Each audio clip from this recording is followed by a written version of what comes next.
Hey guys, what's up? In this tutorial we're going to show you how you can add a bleed to your images and then designs and documents on Affinity Designer. So let us get started. Alright guys, so navigate to your document on Affinity, and there are two ways how we can do this. You can adjust the bleed for an already open or created document. So if I head over to this example document here, right, what you want to do is navigate to Document in the top left, select Setup, and choose Document Setup. From that menu, scroll down till you get to the bleed section, enable it, and here you may adjust the bleed for the given document, right? So you can add a custom bleed for each of these sides, left, right, top, bottom.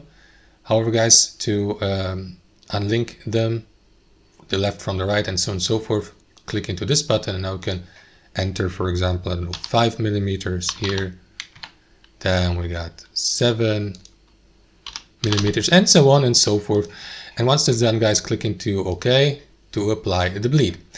That's how you do it with the first option. The second option would be to create a new document. To do that, click into File in the top left, select New, or use the shortcut Ctrl-N.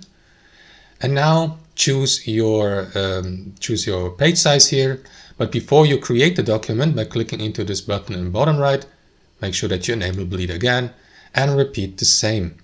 Unlink these dimensions and enter the custom bleed here in millimeters, and then click into create to create a new document with the given bleed setup. That's how it works, guys.